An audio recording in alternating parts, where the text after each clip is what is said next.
میں سب سے پہلے تو اسد عمر آپ کو اس پیکیج کی آج خراج تحسین پیش کرتا ہوں، کیونکہ بڑی دیر سے میں انتظار کر رہا تھا کہ ہم ایک ایسا پیکیج دیں گلگت بلتستان کو جو اس خطے میں صحیح معنی میں ڈیولپمنٹ لے کے آئے۔ تو یہ جو آپ نے جس طرح پی ایس ڈی پی سے بھی اپنے ڈیولپمنٹ فنڈ سے بھی پیسہ نکالا اور پھر پرائیویٹ پبلک پارٹنرشپ کو بھی استعمال کیا، اپنا ذہن استعمال کیا کہ ہم کس طرح زیادہ مدد کر سکتے ہیں۔ ہمارے پاس اس وقت وہ وسائل نہیں ہیں جو کہ انشاءاللہ ہوں گے آنے والے سالوں میں، کیونکہ قرضوں کی وجہ سے اور قرضوں کی قسطیں دینے کی وجہ سے ہمارے پاس بڑا کم پیسہ ہوتا ہے خرچ کرنے کے لیے، اور سارے پاکستان میں لوگ اس وقت مختلف جگہ سے پیسے کے اوپر ڈیمانڈ ہے کہ گورنمنٹ ادھر بھی مدد کرے، اور یعنی ہر جگہ سے ڈیمانڈ ہے۔ تو اس کے باوجود اس طرح کا پیکیج لے کے آنا میرے خیال میں یہ ایک بہت بڑی پاکستان کے لیے بھی اور گلگت بلتستان کے لیے بھی یہ ایک بہت بڑا آپ نے کارنامہ انجام دیا ہے، بڑا اپنا ذہن استعمال کر کے اس طرح کا پیکیج لے کے آئے ہیں۔ اچھا، میں اب آپ کو اپنا رشتہ آپ کو بتاؤں کہ گلگت بلتستان سے کیا رہا ہے۔ میں جب 15 سال کا تھا تو پہلی دفعہ میں اپنے اسکول کے ساتھ یہ سارے علاقے میں آیا، گلگت آیا، اور پھر ان دنوں میں تو سڑکیں ایسی تھیں، مجھے جو سب سے ابھی بھی چیز یاد ہے کہ وہ کبھی مجھے زندگی میں اتنا خوف نہیں آیا جو وہ چھوٹی سی جیپ ایک سڑک کے اوپر چل رہی ہوتی تھی۔ ابھی کاراکورم ہائی وے نہیں بنا تھا، بننا شروع ہوا تھا، لیکن جو سڑکیں تھیں یعنی کبھی آپ نے، میں تو داد دوں گا وہ جو ڈرائیور چلاتے تھے جیپوں والے ان سڑکوں کے اوپر، کہ وہ صرف وہی چلا سکتے تھے، کوئی اور کہیں سے دنیا میں ڈرائیور آ کے ان سڑکوں پہ گاڑی نہیں چلا سکتا تھا۔ اور وہ پھر یہ بھی تھا کہ مجھے یاد ہے ہم جیپ میں جب جا رہے ہوتے تھے تو ہر تھوڑے 1 2 3 میلوں کے بعد نیچے ہزاروں فٹ نیچے ایک ٹوٹی ہوئی جیپ گری ہوئی ہوتی تھی، یعنی اوپر سے جیپ نیچے گری ہوئی ہوتی تھی، تو وہ اور خوف آ جاتا تھا کہ پھر اللہ یاد آ جاتا تھا کہ اللہ صحیح طرح واپس بھی لے جائیں۔ تو اور پھر مجھے یہ بھی یاد ہے کہ ہم جب ٹریک کرتے تھے تو جب کسی گاؤں کے پاس آتے تھے، بلکہ ہنزا بھی، کریم آباد بھی چھوٹا سا شہر تھا، تو مجھے یاد ہے وہاں لوگ پھال لے کے باہر کھڑے ہوتے تھے، ہمارا استقبال کر رہے ہوتے تھے، کیونکہ یہاں کوئی آتا ہی نہیں تھا۔ یہ علاقہ بالکل کٹ آف تھا دنیا سے، اور یہ جو آپ کہہ رہے ہیں نا کہ ہم مختلف زبانیں ہیں ان علاقوں میں، کلچر مختلف ہے، وہ اس لیے ہیں کہ یہ سارے علاقے ایک دوسرے سے کنیکٹڈ ہی نہیں تھے، کیونکہ سڑکیں اتنی مشکل تھی۔ مجھے وہاں وہ خاص طور پہ جو سکردو سے جو گلگت کا راستہ ہے، مجھے تب کی بات یاد ہے، وہ لوگ یہ جب کہتے تھے کہ جیسے جو بھی اس سکردو سے ایک گاڑی میں نکلتا تھا گلگت جانے کے لیے، تو پہلے اس کی سارا گھر والا آ کر اس کو خدا حافظ کہنے آتا تھا، کیونکہ ان کو لگتا تھا کہ شاید واپس نہیں آئے گا۔ یہ وہ سڑک تھی گلگت، ابھی بھی بڑی خطرناک ہے، اب ہم پیسہ خرچ کر رہے ہیں اس کو ٹھیک کرنے کے لیے۔ لیکن جب میں یہ علاقہ دیکھا، اس کے بعد میں دنیا میں گیا، باہر پڑھنے بھی گیا، پھر میں نے دنیا کے بڑے بڑے جو خوبصورت علاقے سمجھے جاتے تھے، سوئٹزرلینڈ، آسٹریا، ان سب علاقوں میں گیا۔ تو جب بھی میں گیا مجھے اس چیز کا فخر ہوتا تھا کہ میرے پاکستان میں ایک ایسا علاقہ ہے جو دنیا میں کوئی اس علاقہ اس کا مقابلہ نہیں کر سکتا، وہ میرا گلگت بلتستان ہے۔ اور اس کے بعد بھی ایک تو میں کرکٹ میں مصروف ہو گیا، گرمیوں میں باہر کرکٹ کھیلتا تھا۔ جیسے ہی میں باہر کرکٹ سے فارغ ہوا تو پہلی چیز میں نے کی، پھر واپس آیا اس علاقے میں، اور آپ یقین کریں کہ پاکستان میں جو میرے دوست تھے لاہور سے، وہ آنا ہی نہیں چاہتے تھے، ان کو خوف تھا کہ پتہ نہیں وہاں جائیں گے، وہ عجیب سا، کسی نے کوئی اس علاقے میں آیا ہی نہیں تھا۔ تو میں اپنے باہر سے جو میرے دوست تھے، وہ میرے دوست آیا کرتے تھے یہاں میرے ساتھ، اپنے میرے جو لاہور میں بڑی مشکلوں سے کسی ایک آدھ کو کھینچ کے لاتا تھا، باقی یہاں سے آتے نہیں تھے۔ تو باہر سے جب لوگ آئے، میں آپ کو یقین دلاتا ہوں کہ ایک ایک میرا جو بھی باہر سے میرے دوست یہاں جب آئے، سب نے ایک ہی چیز کہی کہ اس سے خوبصورت دنیا میں کوئی علاقہ نہیں ہے۔ تو تب سے میں نے یہ سوچا کہ اللہ نے کبھی مجھے موقع دیا تو جب میں اس علاقے کے لیے کچھ کروں گا، میں صرف اس علاقے کی مدد نہیں کروں گا، میں اپنے ملک کی مدد کروں گا۔ اور میں نے آج سے 30 سال پہلے ایک کتاب، ایک یعنی کافی ٹیبل بک جس کی تصویروں والی کتاب لکھی، انڈس جرنی اس کا میں نے نام رکھا۔ اور وہ جب میں نے یہ سارا علاقہ، دوسائے، اوپر سکردو، سارے علاقے میں ساتھ فوٹوگرافر کو لے کے گیا تصویریں لیتے ہوئے، تو جب وہ کتاب باہر میں نے جب پبلش ہوئی انگلینڈ میں، تو سارے لوگ دنگ ہو گئے کہ یہ بھی ہے پاکستان۔ یعنی شہروں کا تو پتہ تھا ان کو، لیکن پاکستان کے باقی علاقوں کو کسی کو باہر نہیں پتہ تھا۔ اور کتاب میں نے لکھی اس لیے کہ باہر کے لوگوں کو پتہ چلے کہ ہمارے ملک میں کتنی خوبصورت ہے۔ اور میں یہ بھی آپ کو بتا دوں کہ باہر کے لوگوں کی تو دور کی بات ہے، پاکستان کے لوگوں کو نہیں پتہ کہ یہ ملک کتنا خوبصورت ہے۔ ہمارے اپنے لوگوں کو نہیں پتہ۔ ہمارے حکمران ساری چھٹیوں کے اندر لندن جاتے ہیں، بچے ان کے لندن رہتے ہیں، ان کو کیا پتہ پاکستان کا؟ ساری پراپرٹیز ان کی باہر ہیں، یہ تو پھرے ہی نہیں ہوئے پاکستان میں۔ اس لیے انہوں نے کبھی اس ایریا کا سوچا ہی نہیں، سوچا اس لیے نہیں کہ دیکھا ہی نہیں انہوں نے۔ زیادہ سے زیادہ ایک جہاز میں آ کے یہاں گلگت یا ادھر سے چلے گئے واپس۔ یہ جو باقی سارا علاقہ ہے کسی کو تو پتہ ہی نہیں اس کا۔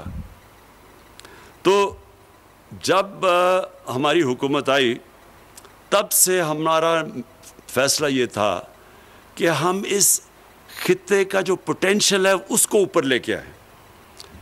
باقی ساری چیزیں ایک طرف، ہاں انڈسٹریل زون بھی ہونی چاہیے، لیکن انڈسٹریل زون بھی صرف ایک ایسی فوڈ پروسیسنگ انڈسٹری کی ہونی چاہیے، کیونکہ آپ کی جو قربانی ہے یہاں، یہ بھی میں آپ کو بتا دوں، دنیا میں نے کبھی اس طرح کی قربانی ٹیسٹ نہیں کی جو یہ اس علاقے میں ہے۔ سارے نگر، ہنزا، ایسی کتنی کہیں دنیا میں نہیں ایسی، لیکن وہ لاسٹ نہیں کرتی، آپ اس کو لے جا نہیں سکتے باہر، وہ بڑی جلدی خراب ہو جاتی ہے۔ تو جو فوڈ پروسیسنگ ہے اس کی بہت بڑی گنجائش ہے، تو اس طرح کی انڈسٹری تو لگ سکتی ہے، لیکن اصل آپ کا پوٹینشل ٹورزم کا ہے۔ اور ابھی چیف منسٹر صاحب نے مجھے پریزنٹیشن دی سوئٹزرلینڈ کا اور گلگت بلتستان کا موازنہ کیا ہوا ہے۔ یہ دگنا علاقہ ہے سوئٹزرلینڈ سے، زمین میں یہ دگنا علاقہ ہے، یہ صرف جو گلگت بلتستان ہے۔ اس کے علاوہ اس علاقے میں جو پہاڑ ہیں، جو خوبصورتی ہے، وہ سوئٹزرلینڈ سے بہت زیادہ ہے۔ آدھے تو دنیا کے جو بڑے اونچے ترین پہاڑ ہیں، 12 یہ جو سب سے بڑی پیکس ہیں، تقریباً آدھی تو اس علاقے میں، گلگت بلتستان اور یہاں۔ تو یہاں جو پوٹینشل ہے ٹورزم کا، کسی کو اس ملک میں اندازہ نہیں ہے۔ میں صرف آپ کو فگر دیتا ہوں، میں نے 2 فگرز دیکھی ہیں کہ سوئٹزرلینڈ ٹورزم سے کتنا پیسہ کماتا ہے۔ تو پہلے آپ یہ دیکھ لیں کہ پاکستان کا جو ساری ہم ایکسپورٹ کرتے ہیں، ساری پاکستان کی ایکسپورٹس مشکل سے $25 ارب، اور ماشاءاللہ ہمارے دور میں اب یہ بڑھ رہی ہیں ایکسپورٹس۔ سوئٹزرلینڈ صرف ٹورزم سے 60 سے 80 ارب ڈالر کماتا ہے۔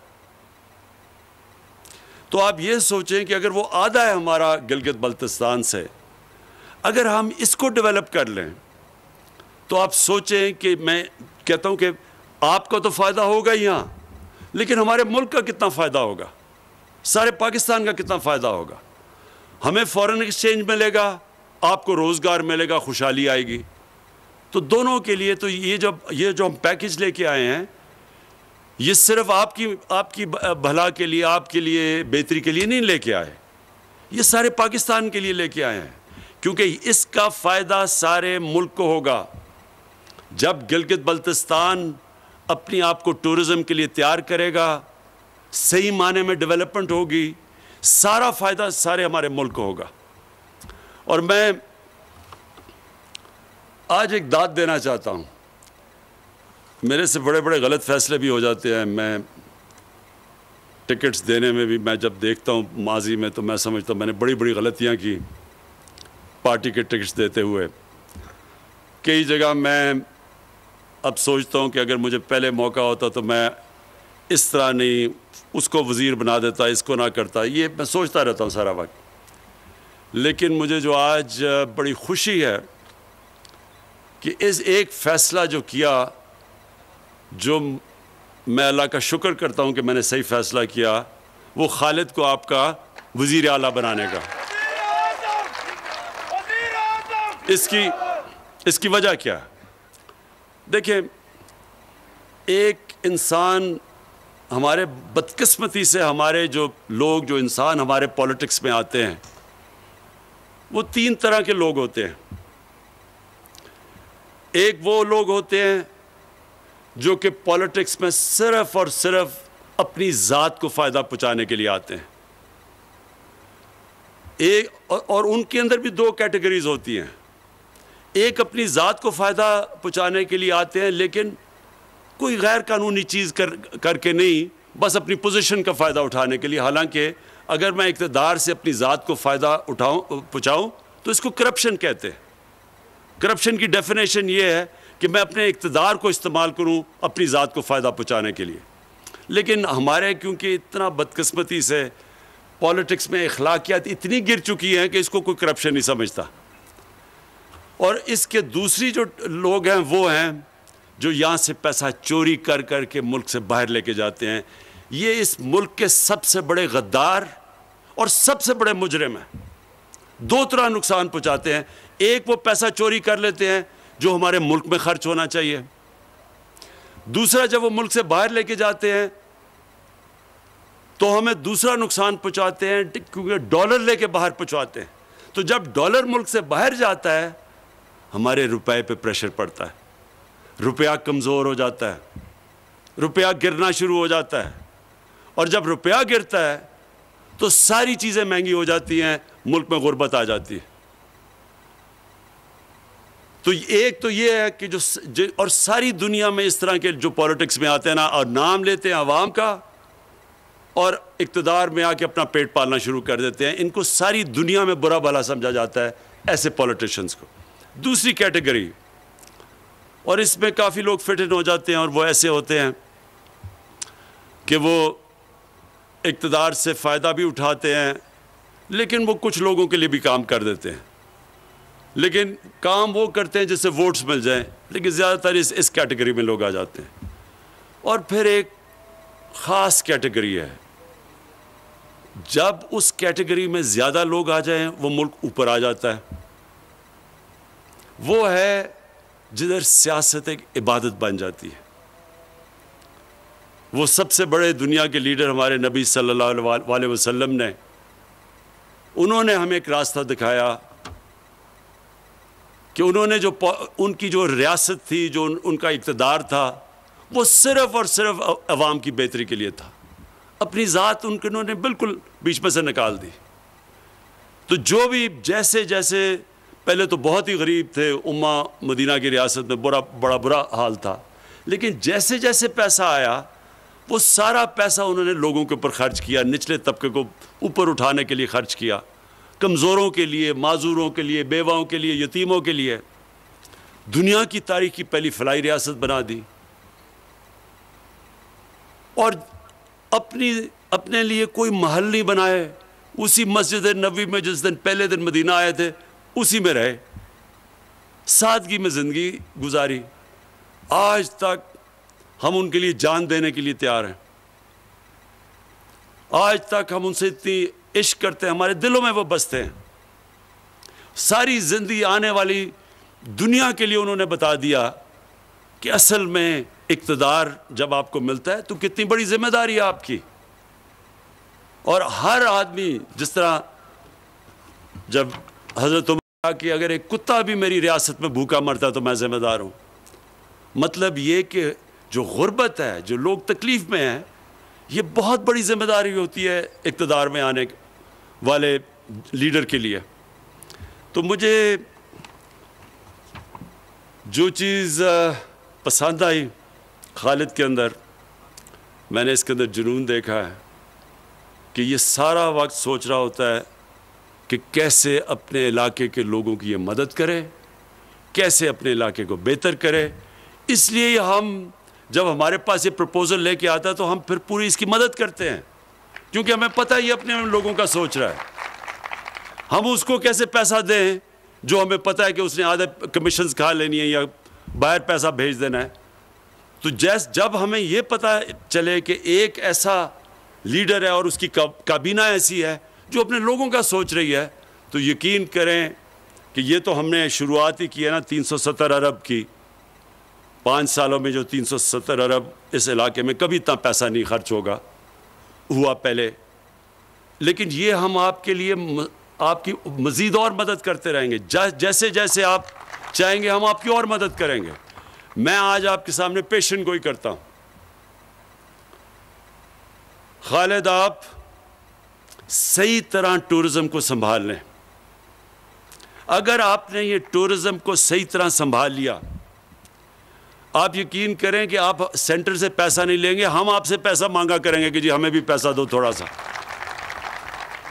یہ آپ ادھر بیٹھے ہوئے ہیں، آپ کو پتہ ہی نہیں ہے کہ آپ اللہ نے آپ کو کس نعمت سے نوازا ہوا ہے. ہمیں بھی، پاکستانیوں کو بھی، لیکن آپ جس خطے میں بیٹھے ہوئے ہیں، دیکھیں یہ وہ علاقہ ہے جدھر سردیوں اور گرمیوں میں دونوں ٹورزم ہوگی. آہستہ آہستہ لوگوں کو سمجھ آ رہی ہے اسکیئنگ. ٹورزم میں جو سوئٹزرلینڈ پیسہ بناتا ہے وہ زیادہ پیسہ اسکیئنگ سے بنواتا ہے. ان کا پیسہ گرمیوں میں، جس طرح ہمارے لوگ تو گرمی سے بچنے کے لیے آتے ہیں، وہ اس کا کم پیسہ ادھر سے بنتا ہے. زیادہ پیسہ بنتا ہے جب وہ اسکیئنگ کے لیے جب لوگ آتے ہیں تو ان کے لیے جو وہ سروسز پرووائڈ کرتے ہیں، جو ہوٹلز بناتے ہیں، ادھر لوگ پیسہ خرچ کرتے ہیں. اس سے سب سے زیادہ فائدہ سوئٹزرلینڈ کو ہوتا ہے. تو آپ تو گلگت بلتستان میں ادھر بیٹھے ہوئے ہیں جدھر گرمیوں میں تو ویسے ہی سارے پاکستان نے یہاں پہنچ جانا ہے.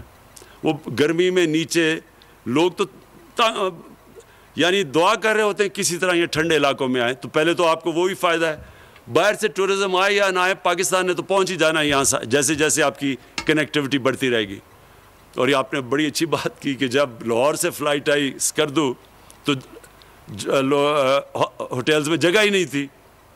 ویسے بھی اگر وہ نہ بھی لاہور سے فلائٹ ہے، ویسے ہی آپ کے ہوٹلز میں جگہ نہیں تھی. جب میں 3-4 سال پہلے اپنے بیٹوں کو لے کے آیا تھا یہاں، تو تب بھی آپ کے سارے ہوٹل بھرے ہوئے تھے. سب سے بڑا پوٹینشیل یہ ہے جو ہم مدد آپ کی کریں گے. انشاءاللہ آپ کو جو قرضے دلوائیں گے، آپ نے اپنی یہ جو ٹورزم انڈسٹری کے لیے بڑی پلان طریقے سے کام کرنا ہے. بیکاز یہ بھی بات سن رہے ہیں کہ اگر آپ نے یہ صحیح طرح نہ کیا تو ٹورزم نہیں آئے گی.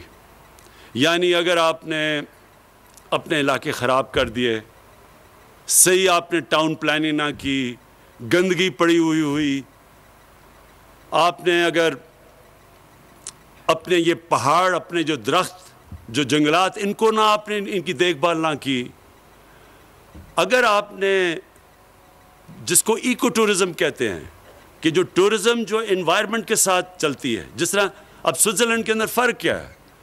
سارے ہی سوئٹزرلینڈ کے اندر قانون ایسے بنے ہوئے ہیں کہ ادھر یہ ہیں اسکیئنگ سلوپس، صرف اسکیئنگ ہو سکتی ہے یہاں. یہ ہے جدھر صرف ان کی گائے چر سکتی ہے، اس کے باہر نہیں وہ جا سکتی. یہ ہے جو جنگل جن کو کوئی ہاتھ نہیں لگا سکتا. اس علاقے میں آپ کے گھر بنیں گے اور گھر بھی اس طرح کے بنیں گے. اور پھر سارا جو ان کی جو میونسپل لوکیلٹیز ہیں وہ پھر ایک ایک چیز دیکھتی ہیں کہ کوئی گندگی تو نہیں ڈال رہا کوئی، کیونکہ وہ پھر مشترکہ سب کا فائدہ ہو جاتا ہے کہ اگر وہ ٹورزم کے لیے جگہ اچھی ہو تو ساروں کا فائدہ ہے. تو اس لیے پھر ساری کمیونٹی مل کے وہ جگہوں کو صاف رکھتی ہے. اور آپ کی خوش قسمتی یہ دوسری یہ ہے کہ یہاں کیونکہ یہ علاقے کٹ آف تھے، جو میں آپ کو بتا رہا ہوں کہ جب میں یہاں آیا تھا تو یہاں سے گلگت جانا اس طرح لگتا تھا کسی دوسرے ملک میں جانا. اسکردو تو بھول ہی جاؤ نا, گلگت سے اسکردو جانا, وہ تو دنوں میں پہنچتے. تو یہ کٹ آف تھا سارا. اس کی وجہ سے جو یہاں کی آپ کی کمیونٹی سسٹم ہے, جس طرح لوگ آپس میں رہتے ہیں, یہ کہیں اور پاکستان میں اس طرح نہیں رہتے جس طرح یہاں علاقوں کے اندر آپس میں ایک دوسرے کی مدد کرتے ہیں. یہاں یا میں اسکردو کے اندر تھا تو میں وہ گاؤں میں پھر رہا تھا, میں ان کے تھانے میں گیا, میں نے کہا مجھے بتاؤ یہاں قتل کتنے ہوئے ہیں ابھی تک. انہوں نے کہا ساری تاریخ میں نہیں قتل ہوا اس تھانے میں. آپ سوچیں کہ اگر ہم پختونخوا جا کے کسی تھانے میں دیکھیں تو وہاں کیا فرق نظر آئے گا. انہوں نے کہا ساری تاریخ کے اندر اس تھانے میں قتل ہی نہیں ہوا کبھی. اور پھر کوئی سیکٹیرین وہ انہوں نے اس کے علاوہ کوئی وہ مسائل ہی نہیں. تو کمیونٹی مل کے اپنے مسئلے حل کرتی ہے. اس لیے آپ کے لیے بڑا آسان ہوگا بائی لاز کے اوپر عمل کروانا, صفائی رکھنا. ٹورزم کے لیے آپ اپنے گاؤں کو اور اپنے جو علاقے ہیں ان کو بچا کے رکھ سکتے ہیں آپ, کیونکہ آپ کے پاس وہ کمیونٹی ہے. اور انشاءاللہ آپ کے جو لوکل گورنمنٹ الیکشن ہوں گے اس سے آپ ایک صحیح معنی میں ایک سسٹم بنا سکتے ہیں جو کہ اس سارے علاقے کو بچا سکتا ہے. اور ہم یہ جو پروجیکٹس ہیں, میں صرف آپ کے لیے یہ اناؤنس ضرور کرنا چاہتا ہوں, 370 ارب کا 5 سال میں پیکیج ہے. ہائیڈل پاور جنریشن اور لوکل ڈسٹریبیوشن نیٹ ورک, اس کے لیے ابھی اسد عمر نے اناؤنس کیے سارے فنڈز. ٹورزم کے ساتھ کنیکٹیوٹی, جو کنیکٹیوٹی ہے وہ بڑا امپورٹنٹ ہے. اس میں جو ہم کوشش کر رہے ہیں اب آپ کے لیے آسان کرنے کے لیے, وہ جو بابو سر کی وہ جو ٹنل ہے جس سے سارا ایک اور مل جائے گا, یعنی اگر لینڈ سلائڈ بھی آتی ہے تو آپ کے پاس آلٹرنیٹیو روٹ ہوگی. پھر یوتھ سکلز اور اسکالرشپس, یہ بڑا ضروری ہے اپنے نوجوانوں کے اوپر انویسٹ کرنا, ویلیو ایڈ کرنا. اور ہیلتھ, سارا جو آپ کا ہیلتھ سسٹم ہے اس کی سب سے زیادہ ضرورت ہے کہ اس کی اپ گریڈیشن کرنی. اور یہ جو ہیلتھ کارڈ انشاءاللہ آپ کے سارے شہریوں کے پاس جب آ جائے گا, یہ یاد رکھیں یہ ہیلتھ کارڈ ہیلتھ انشورنس نہیں ہے, یہ ایک ہیلتھ سسٹم ہے. اس کی وجہ سے پرائیویٹ سیکٹر کے لوگ آپ کے علاقے میں آ کے ہاسپٹلز بنائیں گے اب, کیونکہ ان کو پتہ ہوگا کہ لوگوں کے پاس ہیلتھ انشورنس ہے اور اس کے ذریعے وہ اپنا علاج کروا سکتے ہیں. تو اس لیے یہ آپ کے لیے بہت بڑا ہیلتھ سسٹم کا اپ گریڈ ہے. پھر واٹر اور سینیٹیشن, جو اسکردو کی بات کی کہ وہاں خاص طور پہ سیوریج سسٹم کی بڑی ضرورت ہے, کیونکہ وہ اتنی آپ کے یہ گلگت اور وہ اسکردو اتنی تیزی سے پھیل گئے ہیں کہ وہاں سیوریج سسٹم کی ضرورت ہے, نہیں تو وہ سارا پانی جائے گا دریاؤں میں جو نیچے تک جاتا ہے. اور پھر اسمال اور میڈیم انڈسٹری, دیکھیں جب آپ انڈسٹریلائزیشن کی بات کرتے ہیں نا کہ سی پیک پہ انڈسٹریلائزیشن ہو, انڈسٹریلائزیشن بھی وہ بڑی یعنی وہ وسیع ایک چیز ہے انڈسٹریلائزیشن. اس کے اندر اسمال اور میڈیم انڈسٹری جو ہے وہ یہاں کامیاب ہوگی, جس کے اندر میں نے آپ کو کہا کہ یہ جو آپ کی فوڈ پروسیسنگ ہے اور اس طرح کی, تو انشاءاللہ وہ بھی اس میں بھی پوری مدد کریں گے. اور پھر جو آپ کا انفراسٹرکچر ہے اس کی ایکسپینشن, آپ کے ایئرپورٹس کو بڑا کریں تاکہ بالکل ٹھیک آپ کہہ رہے ہیں یہاں ڈائریکٹ اب اسکردو میں انٹرنیشنل فلائٹس آیا کریں گی. کوشش کرتے ہیں, مجھے گلگت میں کافی مشکل لگ رہا ہے لیکن ہم کوشش کریں گے کیسے آپ کی مدد کر سکتے ہیں کہ یہاں بھی فلائٹس ڈائریکٹ آ سکیں. ابھی تک تو صرف اسکردو جا سکتی ہیں. لیکن جو میں آخر میں بات کرنا چاہتا ہوں وہ یہ, دیکھیں میں جب بھی آیا, اور آپ کو 15 سال یا آج سے 55 سال پہلے میں یہاں آیا تھا, تو مجھے ایک چیز تب بھی یاد ہے کہ یہاں کے لوگوں کا ایک ان کے اندر ایک یہ تاثر تھا کہ ان سے ستیلی ماں کی ٹریٹمنٹ کرتا ہے پاکستان. یعنی ایسے تھا کہ یہ اپنے دھیان ہی نہیں رکھ سکتے لوگ, تو وہاں سے کوئی آفیسر جب تک آفیسر نہیں آتا, اور وہ پھر ایک قسم کا وائس رائے بنا ہوا ہوتا تھا, سارے لوگ سمجھتے تھے کہ جو بھی یعنی وہ جو بھی کہتا تھا وہ کرنا پڑتا تھا لوگوں کو. یعنی لوگ امپاورڈ نہیں تھے, لوگوں کے پاس اختیارات نہیں تھے. یہ مجھے تب سے یاد ہے کہ یہاں ضرور لوگ یہ کہتے تھے کہ جی یہاں بڑا ظلم ہوتا ہے, ہمیں وہاں سے بتایا جاتا ہے کہ ہم کیسے اپنے معاملات پہ کیسے ان کو چلائیں. یہ جو, اور پھر جب سے اس کے بعد بھی میں 30 سال پہلے جب آنا شروع ہوا, پھر سے ہمیشہ مجھے یہ تھا کہ یہ ایک جو ہم اب تک اب تک جو سارا گلگت بلتستان کو سینٹر سے فیڈرل گورنمنٹ سے چلایا جا رہا ہے، یہ ایسے وہاں فیڈرل گورنمنٹ ایسے سمجھتی تھی کہ یہاں لوگوں کے اندر صلاحیت ہی نہیں اپنے آپ کو اپنے پیر پہ کھڑا ہونے کی، اپنے معاملے خود فیصلے کرنے کے لیے. اور اس سے بہت ہر قوم میں بڑا برا تاثر ہوتا ہے، جو لوگ بڑا برا فیل کرتے ہیں کہ وہ سمجھیں گے جی یہ ان میں صلاحیت ہی نہیں اپنے معاملات چلانے کے لیے. تو ہم نے یہ جو آپ قدم اٹھائے ہیں اور جو پروویژنل سٹیٹس دیا پروونشل، یہ آگے سارے سٹیپس یہ ہوں گے کہ سارے فیصلے آپ کریں، آپ کے اوپر سارے اختیارات آپ کے پاس جائیں. آپ بہتر جانتے ہیں کہ آپ اس علاقے میں کس طرح کی ڈیولپمنٹ چاہتے ہیں، کون سی چیز پہلے چاہتے ہیں. اسلام آباد میں بیٹھ کے کیسے فیصلے ہو سکتے ہیں اس علاقے کے؟ تو یہ جو آپ کو اب جا رہے ہیں پوری طرح اختیارات دینے کے لیے، وہ انشاءاللہ اس کی شروعات ہو چکی ہے. اور پھر سے میں کہوں گا کہ بڑی خوش قسمتی ہے اس علاقے کی کہ ایک ایسا چیف منسٹر ہے جو پوری طرح کمیٹڈ ہے، اور ہم سب سمجھتے ہیں کہ اس میں قابلیت ہے کہ اب اپنا صوبہ چلا سکتا ہے. تو ہمیں کوئی ضرورت نہیں پڑی کہ ہم اسلام آباد سے اس کو ڈکٹیشن دیں کہ جی آپ یہ کریں وہ کریں، یہ اپنے فیصلے خود کریں. تو آخر میں صرف اب ایک چیز اور کہنا چاہتا ہوں. دیکھیں کہ ہم سب پاکستانی ہیں، اور ہم سب کو ایک چیز سمجھنی چاہیے کہ ایک ملک کبھی بھی ایک عظیم ملک نہیں بن سکتا جس ملک کے اندر انصاف نہیں ہوتا، قانون کی بالادستی نہیں ہوتی. یہ بڑا ضروری آپ کو اس چیز کو سمجھنا. خوشحالی اس قوم میں آتی ہے جس میں طاقت ہوتی ہے انصاف کرنے کی. اور قانون کی بالادستی کا مطلب کیا ہوتا ہے؟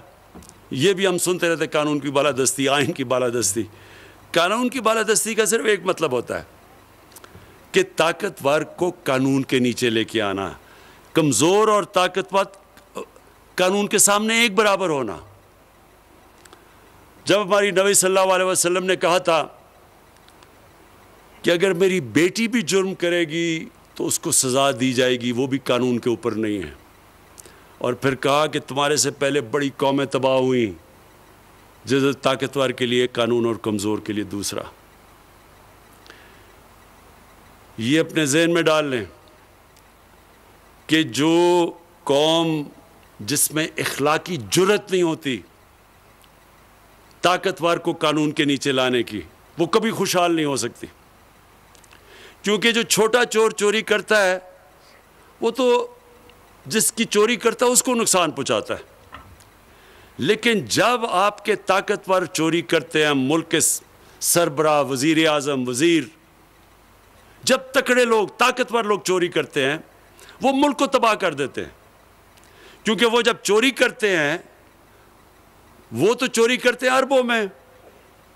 اب وہ جب اربوں میں چوری کرتے ہیں، وہ اربوں روپیہ اپنے بستر کے تو نہیں چھپا سکتے، لہٰذا اس کو ملک سے باہر بھیجتے ہیں. اور یہ ہمارا ہی نہیں، یہ ساری دنیا کے اندر غریب ملکوں کی یہی داستان ہے.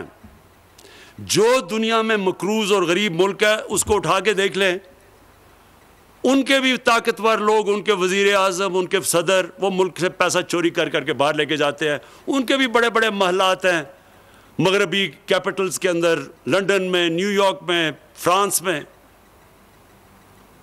تو جب تک ایک معاشرہ ان لوگوں کو قانون کے نیچے نہیں لے کے آتا، ان کا احتساب نہیں کرتا، چھوٹے چھوٹے لوگوں کا احتساب کرنا، پٹواریوں کا اور یہ تھانے دار، اس سے کوئی فرق نہیں پڑتا.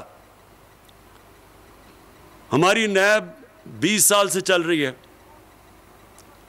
کیا کرپشن کب ہوئی ہے پاکستان میں؟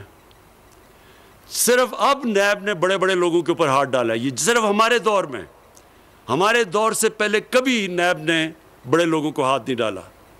اور یہ اب پاکستان کی انشاءاللہ ہماری خوشحالی کے لیے، ہمارے بچوں کے مستقبل کے لیے اب ایک ایسی سٹرگل اور جد و جہد چل رہی ہے.